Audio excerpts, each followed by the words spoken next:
Bandeko Balandi ya Sango ya Congo, partout dans le monde, en tout cas, nous veillons le meilleur à tous nos téléspectateurs de partout dans le monde. En tout cas, c'est un vraiment plaisir de vous savoir nombreux devant ma poste télévision. On a bien pas Nabiso. Nanzela ya Basango ya Congo, chez Nabine Famakabino. Vraiment les actualités en Boka, le Tokolobela, différents sujets d'actualité politique sur ces plateaux. Nayambeli Bino Moko, ya ba communicateur, ya FDCA, partition du sénateur Batu Kwebo à la personne de M. Chris Mukendi, Tobetane Masolo, et Tali politique ya Boka. Sans plus tarder, je m'en vais dire bonjour à mon invité du jour, M. Chris Mukendi. Bonjour. Bonjour, Maman Graciela Bolenga. Bonjour Nabandeko Nyoso, Obarozwa Libaku Malamu et Rolanda Bisso. Mote Nabandeko technicien Bazana Sima Caméra. Merci pour l'invitation à Mokonalelo. Santé, ça va? Oui, ça va très bien. Naïgo Sona Bandeko Navete Masolo Mboka. Masolo ya Congo, Ndemboka za Otambola. Pour répondre à Mituna ya ba Imboka. Na Lolenge Mboka na Pso de Otambola. Ndeko Chris Mukendi, bon tolobela bongo, toyoki ba biso été papa Molière azali moko ya FDCA du sénateur Batu ko bobo bengani na parti parce que à koloba ba propos aux allés l'encontre ya numéro 1 ya Union Sacrée azali bon président de la République bo sepe na ngote bo bengani Union Sacrée est-ce vrai? Oui maman Bolenga ngai moko pe nakamaki tan na moni basango na nzela ya ba réseaux sociaux. On a différents groupes WhatsApp quand on Zalaka, Moni, Molière, Papa Nembalemba, on a passé Mbote, honorable député. Oh, bah Bengani na Katia Lisanga na biso. Oh, biso za ba communicateur ya parti. Ozo mona soki sango ya boye komi, tozala bato ya liboso tant musu to lex information wana. Na bengi responsable de la communication, na biseta là, il on a d'autres na ba réseaux sociaux za nini. Et puis na komeli autorité morale. Nabissier information on a eu qu'ils na moni mokanda mokote oyo ils ont sanctionné papa Molière balongo les rata mais nazo ka bazo ba biso za communicateur fait de l'information a komelinga à lobby lui-même il est surpris il y a au monde abilo wana ba réseaux sociaux donc c'est pour dire que zali fake news à monene il y a bato autant muso bazali ko bundisa papa Molière tant muso na ba point de vue naé autant muso za rappel piquant. Moi, papa Molière a moto a na moi liberté ma casse expression autant mususu malobana autant mususu je na rappel bato belé mais je crois que nakati ya lingomba politique na biso zali et si ka liberté d'expression d'abord ezali pe garantie mais aussi papa Molière azali député national constitution mboka lobi que les mandats il y a député national et un mandat non impératif ça veut dire que député point de vue na ezate motofo fondé net moto fondé bo chama kanisi na kati oya loba ozomona azali libre à exprimer ba opinion na yenga sala kango wana et puis ata mokolo mokote na kati ya lingomba na biso ba interpeller parce que toza ko considérer que azako jouir na la liberté oya ezali constitutionnelle azali moto oboyebi azara pemeni ya base hein makambo ya yoka na C amema ngo na likolo donc pour étaler information ya il y a radiation, il y a suspension à Ezali, Maramba Lokuta, Azanakati Alibota Nabiso, donc exercer mandat de député en toute tranquillité. Mais Maï Alouba qui à l'encontre chef d'État, chef d'État à côté Kamboka. Il y a un cadre comme Papa Molière, député national, on peut, il y a union sacrée. Au moni expression au côté Kamboka ngana okiango mbali bosola monoko ya papa Molière te au moni na pe pour défendre papa Molière te na expression na au moni na lobaki na ana bandeli kaza na expression mo autant mususu un peu piquant a choka rapeta mususu na mambaza koloba ozomona mamba ote Kamboka to ngo période ya Kabila qui Kabila te Kamboka mais to za la mboka o to moni pe Kabila te ka mboka ngote ozomona donc exactement mususu expression oyo et les caramines na ndenge ya consommation ya public na habité et attend mon expression na rosala attend mon kolo moroté na plateau vis-à-vis ya régime mais esa expression il a utilisé qui peut-être pour la que il n'était pas d'accord hein tant mususu na ma émotion ezali ko sala na kati ya mboka tant mususu ba mutualisation ba force tant mususu na ba partenariat autant mususu gouvernement ezali ko sala na ba pays ezali frontalier mais et le Bénin est en mususu ndeza ki o wana mais je ne pense pas que mokonzi ya mboka o azali ko bunda pour l'intégrité ya territoire congolais akoki ko komati na esika koteka mboka. Donc y en a lobi tant mosu biso moko peut se sentira un peu mal à l'aise ya solo to le vérité na liberté ya makasi o ndeko papa Nembale Mbazala bango, mais bon ndé na lobi azali député vraiment eza maloba o yaye to peche to tie maloba na monokote ozomona eza maloba o yaye, donc to si o yazali koloba, mais vérité zali que azana biso aza ko jouir na liberté d'expression na ye. Donc voilà, to kanga été to kanga monokote to tie ba chaîne té ali kaso na TVT aloba na kombo na biso té. Non, je crois que ma propos na eza ko engager moko, mais nakati ya AFDC bato bazali pe ba communicateur bazali ko balekaka pona koloba na kombo ya AFDC. Je crois que papa Molière tant mosu tant aloba na télévision aloba na kombo ya AFDC aloba en tant que député oza ko jouir na ba liberté à opinion en tant que député, il y a liberté d'expression aza ko salela yango, mais ezate que maloba yuti na kati ya lingomba batie na monoko ya communicateur mo ya koloba na plateau de télévision. Donc ba propos na za ko engager moko moi mboka Chris Mukendi bon to lobela bongo enquête nouvelle enquête il y a une nouvelle enquête il y a UGF a découvert près de 7 millions il y a trésor public qui n'a irrégulièrement na Afriland Bank.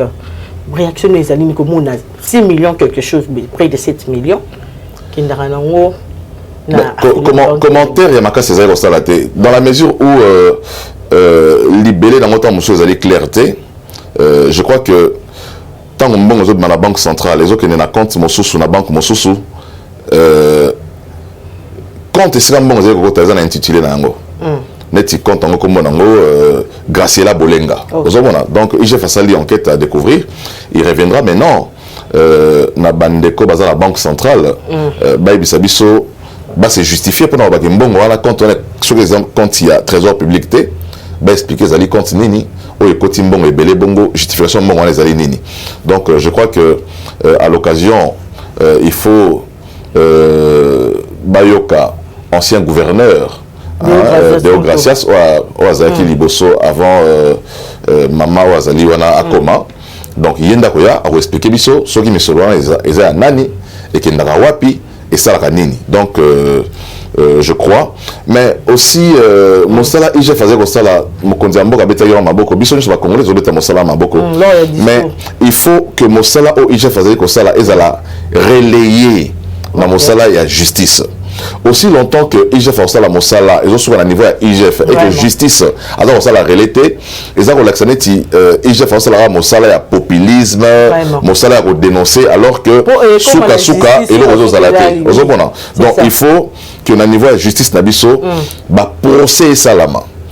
Je crois que procureur et la République, il faut tant oiseaux soit la révélation. Je crois que IGF pas déposer un rapport dans le niveau de justice. Il faut battre vraiment en priorité parce que ils ont un dossier à détournement. Il faut vraiment des sanctions et à la sévère pour que assainir la finance publique nabiso et puis que ça et la leçon pour la nouveau mandataire public. Bon, je pense que bon l'État donc il y a aussi que justice nabiso et ça mosala mais malheureusement justice en pays donc biso toujours déplorer mosala ça la justice et je pense que le chef de l'État a monté liboso il y a un regard qui est sur la justice, mais oui, que la justice est indépendante. Mais je crois que la justice alors que il y a des magistrats suprêmes. Il y a un pouvoir, il y a la paix, magistrat, mais pourquoi? C'est vrai, il y a un magistrat suprême au terme de la Constitution, mais la Constitution, il y a un moment où Kabola est la séparation des pouvoirs. Je crois qu'il y a un regard moko, à quoi il y a une décision mosusu, mais organe le conseil supérieur à la magistrature, il faut bailler bateau basé comme ça la mobile la justice identifier bango comme ça la rapport au chef de l'État pour agir sur base il y a rapport en mosusu au conseil supérieur à la magistrature comme ça là pour que sanction à l'endroit il y a bateau magistrat juge au bazali plonger dans la corruption au bazar ko dembo comme ce qui est sauter. Donc je crois que bito continue le régime Masika habitude il y a kala na peau dure Hein, ça fait 18 ans, Mboka Zaki plongé dans impunité totale. Ça fait 18 ans, Mboka Zaki plongé dans détournement. Bakangara mototé, Mbongo Ibouka Mikonyo, soit Bakangara mototé, justice Sala Mosalate. Maintenant que ton quotidien il y a état de droit, IGF est comme réhabilité. Maman dit que IGF ils ont créé depuis 1987. IGF qui serait d'une créé et Banda Kala, mais ils ont régime au Tékoleka. Bakanga yango monoko ba pekisa yango sala mosala peut permettre bato ba yi bambongo sans que moto inquiété bango zomona. Donc les lois avec réhabilitation IGF toujours ba révélation de salama, mais au-delà IGF mosala faisait la relais la justice. Justice on peut malheureusement bato bazaro composant bazara bato ba travailler qui a 18 ans passé. C'est alors que toujours bien le chef de l'État a vraiment la mesure à Makassi, il y a la réforme à Makassi au état de justice, mais aussi la sanction à Makassi Fouelanda. Tout le monde a appelé que juge Moropé à Kotipé Boloko. Vraiment. Parce que tout le monde a la justice, bon, tout le monde a bongo, tout le monde dernièrement a la vidéo, il y a procureur général et collègue, pour qu'il a collé la queue, à Zoakata infronté, il y a trésor public pour nous faire fonctionner office naïe, à ta papier, na stylo, ils a fondé et à Kabila bango ba papier donc bango ba Zoakata infronté. Comment l'organisation ils ont lutté contre l'impunité, la corruption, tout ça, ko vivre bongo bazorambo et tout qui para bango té. Et que ça alors que bango faut lutter contre makambo. Non monte baza exposé na ba corruption du sous bien. Maman Graciela eza makambo ya Sony, eza makambo ya Sony na kati ya mboka. Ozomona donc eza makambo to la maboko té. Je crois que eza Sony et puis ils ont justifié l'effet que justice Nabiso, makambo ya corruption, ils ont pris aussi la tête aussi longtemps que tous les gens qui misala, tous les gens qui moins aussi mosala wanate. Vraiment. C'est à cela que tous les gens le gouvernement Nabiso bon sens. Parce que tu aussi sa corruption, tu aussi longtemps que Motoboti n'a pas Mosala à lutter contre la corruption.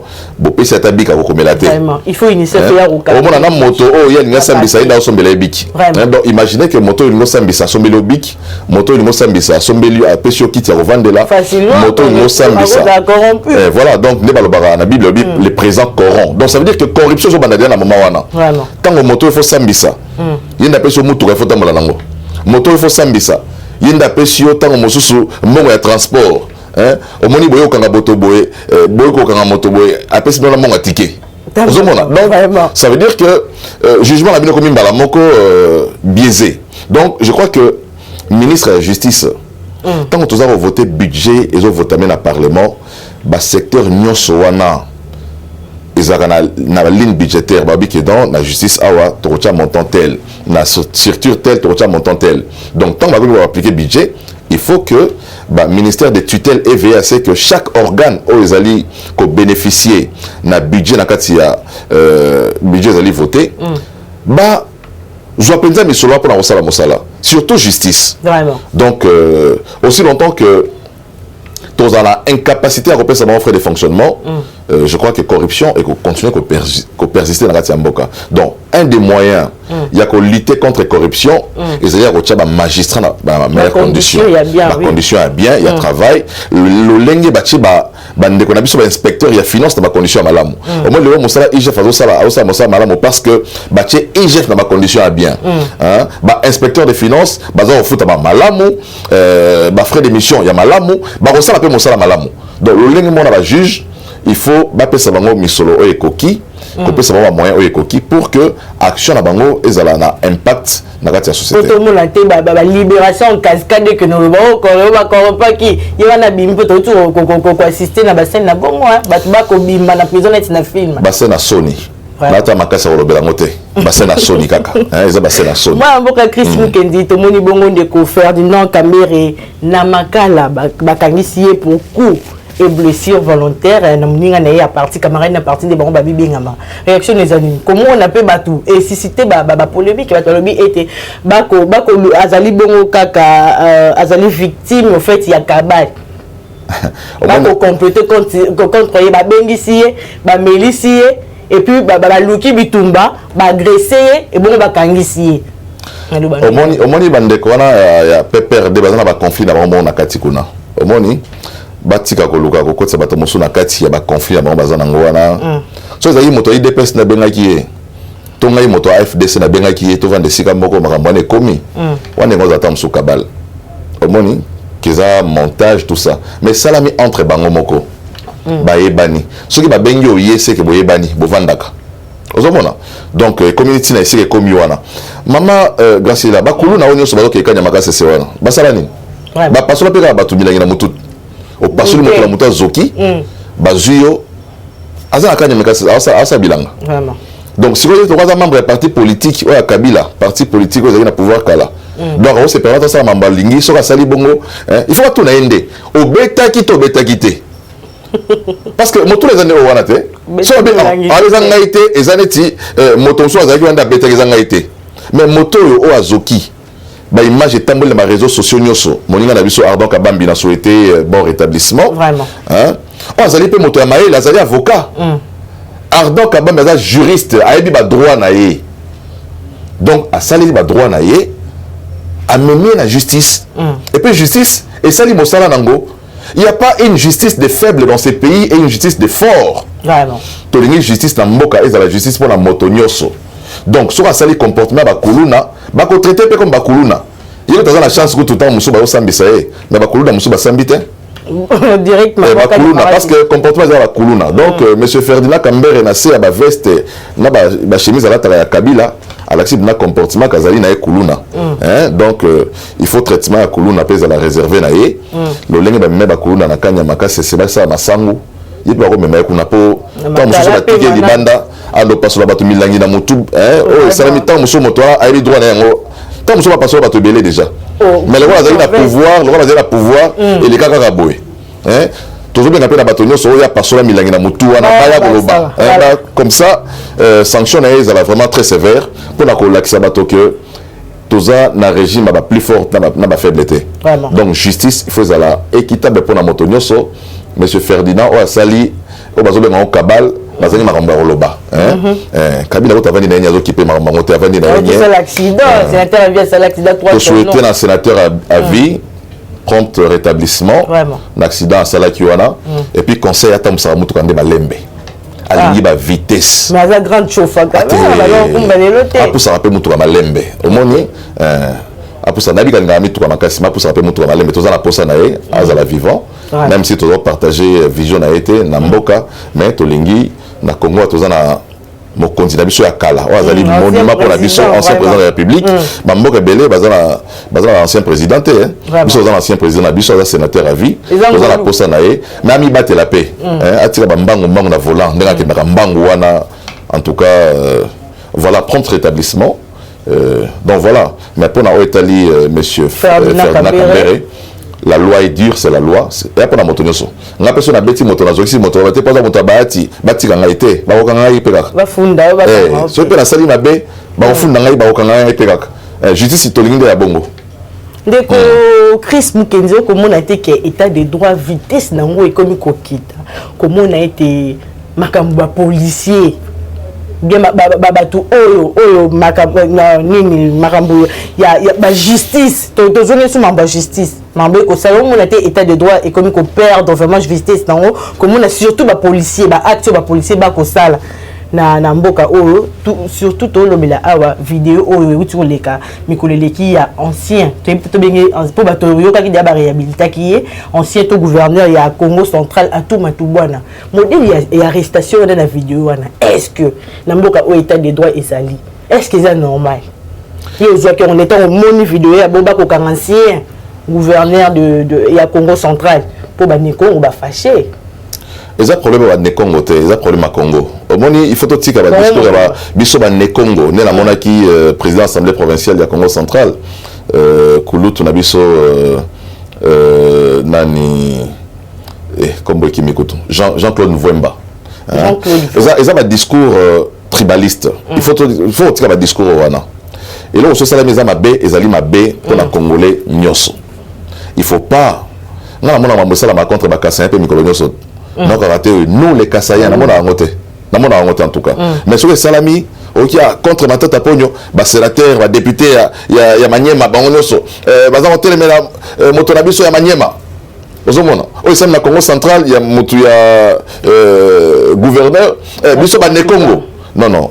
ça veut dire que le Congo, tous en une nation T. Vraiment. Tous en vendent des sigamoro, mais tous en nation T. Donc il faut vraiment tout bannir l'attitude dans la carte. Il y a vécu dans la Mikolonio, na carte bazali homme d'État, au bazali à la tête des institutions, il faut éviter genre ma discours. Vraiment. Na o étali arrestation arrestation humiliante, il faut arrestation humiliante. Oui. Hein? Il y a Atou Matubwana toriga ko déplorer yango. Ozomona. Minya ko bezalité.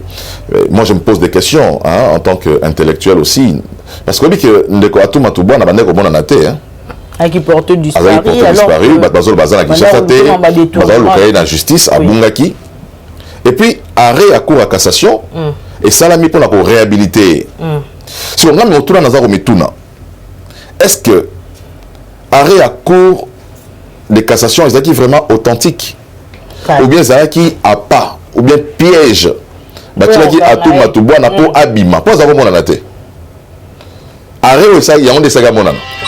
Donc, arrêt, saga monana, parce que même le discours à chef de l'État, devant le Congrès, à tout Matouba Nazaki na parlement. Donc ça veut dire que arrêt c'est là qui est à mon ana.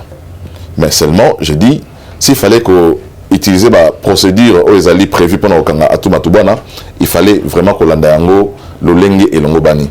Donc là je suis en train vraiment il y a que telle la méthode aux alliés utilisée pendant que Tchaloboko na mona mboka à tout Matouba mais OOP a déjà convocation de la justice à Boyi Kokende. A convocation à Mibala Boyi Kokende. Au bout temps, monsieur la procédure judiciaire babi ceux qui après 2-3 convocations sont OK été bah ça leur avis de recherche. Peut-être pas comprendre qui piège Joana. Voilà, il y en a obi et ça ceux qui première invitation qui était deuxième qui était troisième qui était bah ça leur avis de recherche. Dans l'avis de recherche ba motonyo so o akokutana na yo. Et si kanyo so ba komona yo ba zora lo lenge ba kozula yo wana. C'est aussi ça la loi. Donc, et ça dit que, et c'est là que qui est, bazué les Nazalaki. Baroti a été non, la ta veste, ta chemise, barozone, barozola. Mais moi, il a quitté le coupé. Bagala zera bon. Tu peux bazoler dans ta piscine. Bagala n'est Nazalaki. Parce que mes bébés le barabongo. Vous avez Bagala n'est pas bon, bazué la piscine, ma piscine, ta main la piscine. Baropia, bah c'était là, ta c'est ça la loi aussi. Vous avez mais seulement, il ne fallait pas que ça la. Qu'on filme la scène vraiment. Aux hommes la scène qu'on filme filmer. Voilà. Mais je crois qu'il y a instabilité dans la province il y a Congo central. Il faut aussi là. Banda fait à Mama Mimi, province à Congo central, ils ont l'instabilité. Et je crois que à tout comme Moto Bazana Iwana Vista et Justin, Baza Bato depuis ce moment Barosa sur le gouverneur il y a Congo central. Mais dans le cadre qui camaraderie au sein de la mboka na biso na ba juge na ba autorité et ça dit que il par la force des choses base à la wana mais baza bato déjà sur le plan éthique sur le plan moralité baroza sous la tête de la province à Congo centralité vraiment donc voilà un peu tout le belaka ba policier tout moni ndeko Olivier Punga ko kufa torturé et puis tuer na ba locaux où il y a la police réaction des amis comme on a la police ba comme tina niveau on tout le monde procès faut moi qui ba bandi déjà ba ko sambisa ba o ba zali docteur ya makambwane les cas qui réaction des amis comme on a la police c'est comme tina niveau wana réaction langa eza kanda vraiment naza ko micha na esika ya Olivier wana pour ngapeta musomo ko suba kangai likambo comme la moto omoni biso so makambo comme la biso et comme Abou Bakangi pe Chris Bukendi bakena pe à la police mais niveau na moni ba traiter les de Koana en tout cas ezali inhumain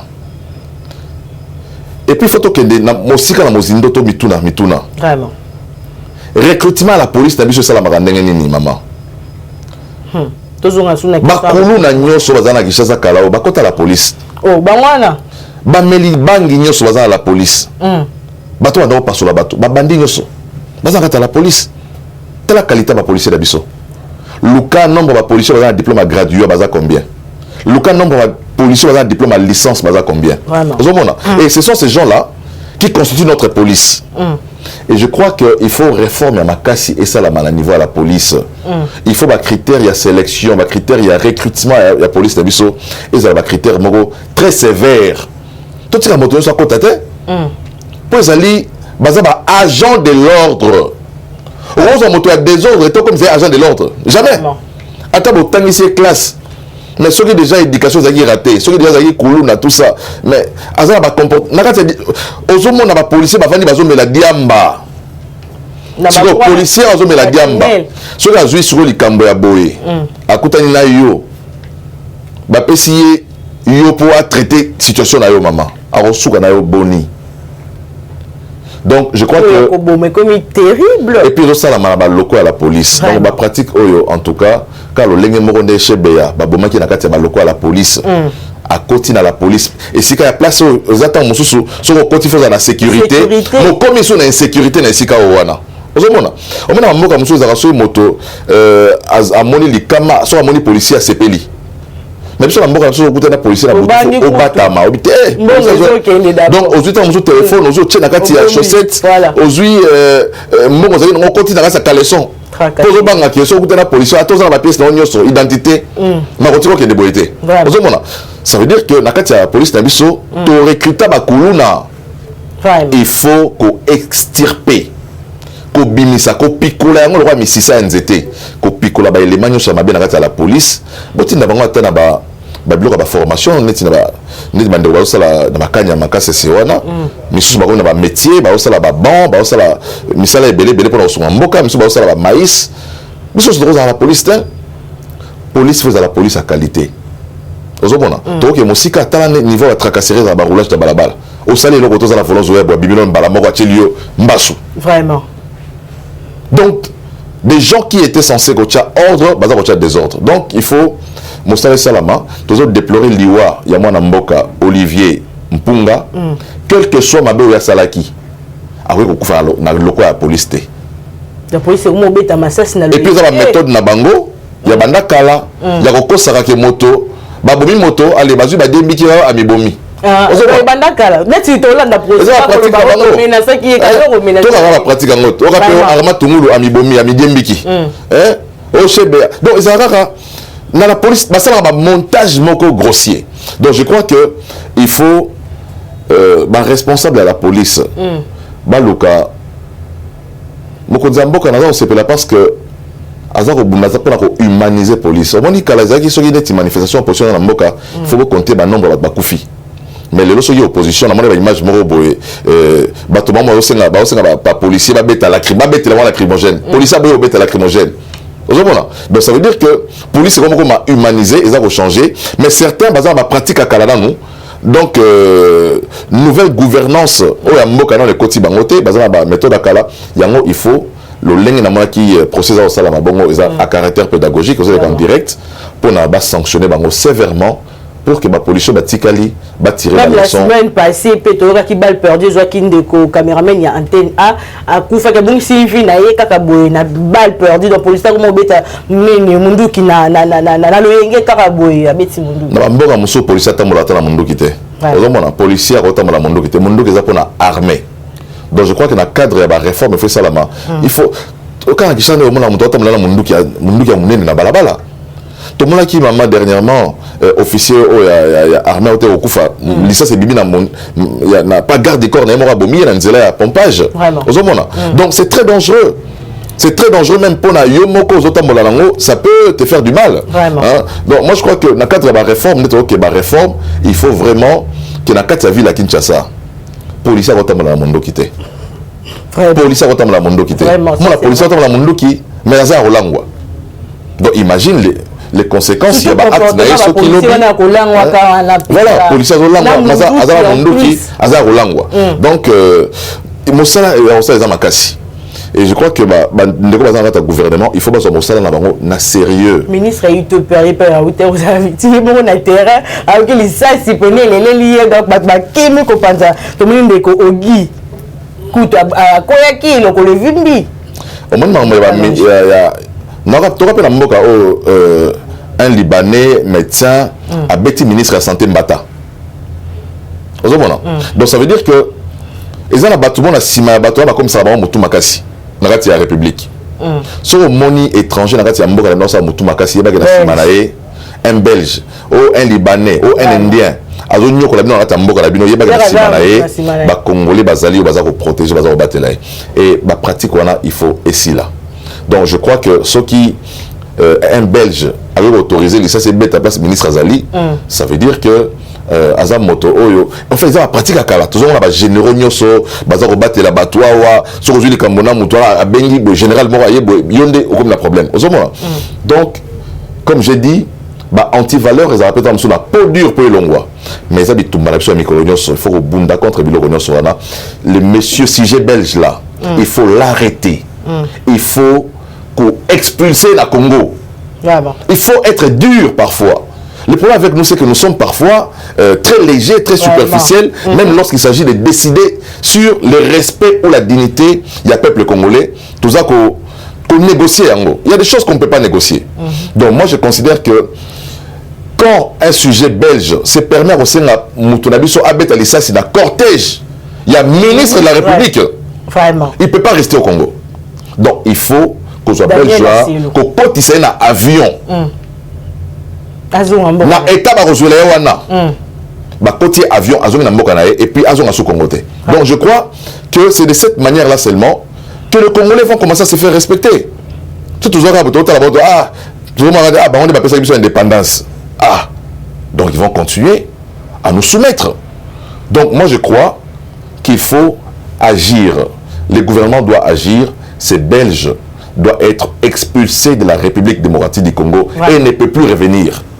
Le Chris Mukendito Kopusana na suka ya émission Nebiso Tomoni Bongo maire de la ville ya Goma et ya Goma plutôt qu'on démentir que la police rwandaise et ça na rati ya Goma ndenge toyoraki était la police na est ya pays la police rwandaise et continue na est ya pays Tomoni kutu ba action ya population contre la police wana mais Tomoni maire de la ville a démentir en gros réaction des alignés.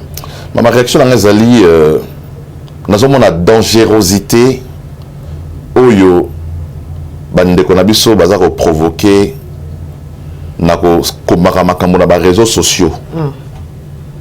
Autant moto ça la fake news. Azo mesurer ampleur dans yangote. Tant au commis que les Rwandais sont arrivés à Goma. Alors qu'on a la preuve et créer insurrection à la population. Bato bakoufi. Vraiment. Alors que sur terrain, il n'y a aucun policier rwandais. Donc c'est là où je dis les réseaux sociaux, tout ça, les langues mabé. Attends, il y a pouvoir à Félix T. Oh, à Koufiwana, Mamalek à Félix T. Oh, à Koufiwana, Azamona Félix T. C'est un Congolais qui meurt à cause de la mauvaise manipulation de l'information, de la mauvaise manipulation des réseaux sociaux. Vraiment. Et puis, ma mouvement de choses bien là-bas s'est levé contre, j'ai entendu, dans l'année tweet, il y a moi la moka Martin Fayoulou.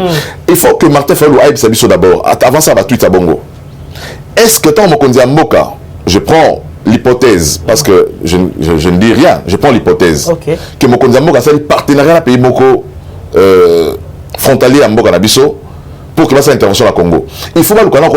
Est-ce que c'est constitutionnel, tout est constitutionnalité? Ok.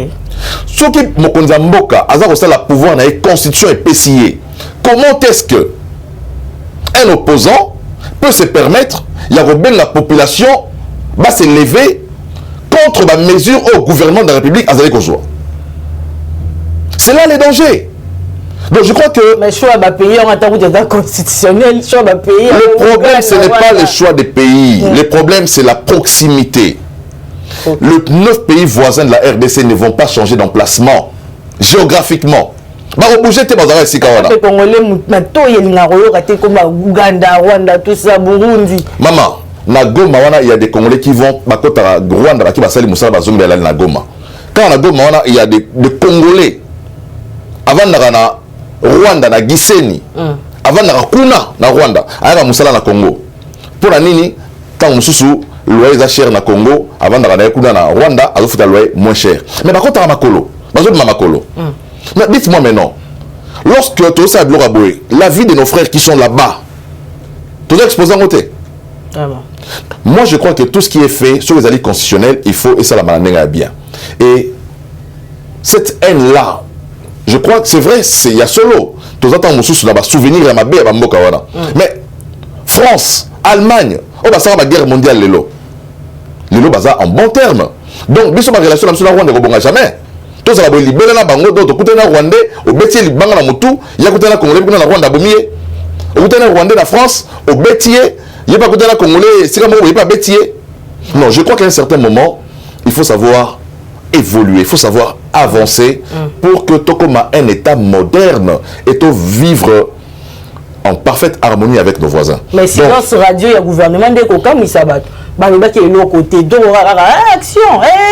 Non, le problème c'est quoi? Il y a un lobby. Mais un lobby manipulation par les réseaux sociaux. Les gens utilisent mal les réseaux sociaux. Je comprends pourquoi Lambert mène dans notre sur Internet Hermogo. Mais oui, mène dans notre sur Internet parce que tout ça l'internet m'a bé. Tout ça l'internet m'a bé la Congo. Bah fake news mikolonyoso. Sur la mine attend au bout de la fake news. Sur la moki. Il y a une usine qui crée des fake news, mais les conséquences de fake news sont mesurées en côté. Mais il fallait gouvernement et Zalarawana pour démentir mais tout le monde a silence. Mon salaire gouvernement a fonctionné dans la fake news. Mon salaire gouvernement a action. Ils ont programme là-bas en bas sala. Mais biso mabé la chose nini. Bo vivre dans la rumeur na mboka. Il n'y a aucun policier rwandais à Goma, aucun. Même pas un, il n'y en a pas. Mais les Congolais sont morts. Ils sont morts pourquoi? Ils sont morts. Mais les Congolais sont morts parce qu'il y a des gens qui ont mal manipulé les réseaux sociaux. Il n'y a aucun Rwandais qui est mort. Il n'y a aucun Rwandais là-bas. Un policier rwandais a zaté. Vous avez le lobby manipulation par les réseaux sociaux. C'est la Romabé. Mais ce que vous faites là aujourd'hui, c'est pour l'intérêt du Congo. Disons-nous la vérité. Quand les Congolais meurent là parce que vous avez mal manipulé l'information. Manipulation comme une Makassi. Parce que les gens ne sont pas d'accord, certains ne sont pas d'accord avec le pouvoir de Tshisekedi. Ils veulent le déstabiliser à tout point de vue. Non mais soyons sérieux. Donc moi je dis, il faut, avant qu'on relaie l'information dans les réseaux sociaux, vérifier la source. Là sur les informations, on a un téléphone, on a balancé à monter. C'est très important que lorsqu'on t'envoie un message comme ça, intellectuels, des gens qui ont étudié, qui n'ont même pas la capacité à juger l'information sur le Okuta, mais commencent à se les partager dans les groupes, et puis finalement, on a vraie information, si ma vie non, ils ont l'Okuta. Donc, ça ridiculise finalement. Et malheureusement pour nous, l'information a été fausse et les Congolais sont morts. Donc, il faut savoir utiliser les réseaux sociaux. Il faut faire très attention. Faire très attention parce que demain, la même police pourra mettre la main sur vous parce que vous n'aidez pas la population à aller de l'avant. Donc, Chris Mukendi, Tokomi Bongo Nasuka, il y a émission Nabissa Mukwalelo, tout le monde c'est le caméra, il y a Jérémy Opesa mot de la fin, émission Mukwalelo. Mot de la fin, ils ont Congolais la sérénité. Nous n'avons pas un autre pays, nous n'avons que le Congo. Et je ne pense pas que Mokonzi Mboka ou azali Congolais otoyebi toyebi ndako na bango ndenge sa isa ya banda oloba toyebi libota na bango toyebi motonyo sur le pango na bango akoki ko se permettre pour na ko hypothéquer souveraineté ya mboka na biso. Tous les gestes et faits du président de la République sont régis par la Constitution. Reprocher le président de la République de n'avoir pas agi selon la Constitution, on est d'accord. Mais lorsque le président agit en conformité avec la Constitution et que vous levez pour retenir la mesure où ils allaient prises conformément à la Constitution, par exemple l'état de siège, la Constitution donne au président de la République le pouvoir de décréter un état de siège. Quand il le décrète, il y a des gens qui s'élèvent, qui ne le fallait pas. C'est comme si Tonito gérait Mboka collégialement. Tonito Zabiso sur le président de la République, tous auront ma décision Bissonyoso. Mboka est un c'est de l'anarchie. Donc faisons confiance à notre gouvernement. En ce qui concerne, vous avez abordé ces gens à Tolobé Langoté, manque, il y a pilo, il y a nini. Il y a coordination d'action au gouvernement. Tu avais dit si je pensais que le gouvernement devait démissionner tout ça. Je crois que le Premier ministre Azo Faïr Mokepe n'a pas eu coordination, il y a Mossala Naé. N'a pas exemple. Moi j'habite Lupin. Je ne peux pas comprendre que la travail ça Malanzela na biso ya masikita wana na Ipen wana et ça pendant 2 ans. 2 ans pour na kosala nzela, 2 ans. 2 ans. Trajet on n'a même pas 1 kilomètre, bon ça a 2 ans. C'est là où le président de la République a raison. Ma travail de souffrir de quoi? Il y a manque de coordination, la faiblesse, il faut que le Premier ministre dans le service naé, dans membre du gouvernement dans le secteur Owana, amorcer le processus. Donc je crois que... Si on peut éviter que Bongi a démissionné parce que ça les amis... Non, on a démissionné, culture de démission dans le monde, on pas démissionné, mais je crois que le président de la République doit tirer toutes les conséquences. Il y a action à gouvernement naé. C'est lui qui va finalement faire un bilan devant le peuple congolais. C'est le président qui fera le bilan de son action. C'est lui qui avait promis. Il a été... Moutavota Samaloko Ndazate. Président Naponaye pas à la meneur il y a équipe naé, à la capitaine équipe naé. C'est lui le président qui rendra compte devant le peuple congolais en 2023. Donc il lui revient, il y a qu'à évaluer l'action à moto. Il a parlé dans le congrès de l'homme qu'il faut à la place qu'il faut. C'est à lui de le faire. Merci beaucoup. Maton Domingi, moi namboka Chris Mukendi pour la disponibilité na yo. Merci Nabino pe bande ko bandi ya sango ya Congo de partout. En tout cas c'est un kabiso plaisir que babino bozara toujours rebelle ce côté. Kwa nabiso nzela ya basango ya Congo, ezaki bongo ndeko Chris Mukendi ali bongo moko ya ba communicateur ya FDCA parti cher du sénateur Bartulukebo. Merci na Jérémy plutôt azaki na sima caméra to kutani bongo très prochainement.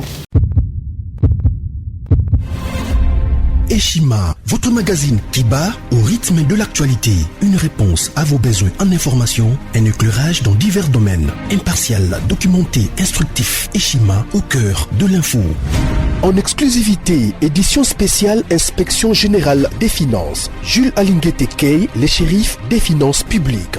Jamais dans l'histoire de cette institution, 34 ans durant, l'opinion nationale et internationale n'avait autant parlé de l'IGF. En près d'1 an et demi, le shérif des finances publiques, avec le concours de ses différentes brigades, a enchaîné des audits et des contrôles des finances et des biens publics, des enquêtes, inspections, vérifications, contre-vérifications et des surveillances de toutes les opérations financières, tant en recettes qu'en dépenses, du pouvoir central, des provinces et des entités territoriales décentralisées, ainsi que des organismes ou entreprises de toute nature.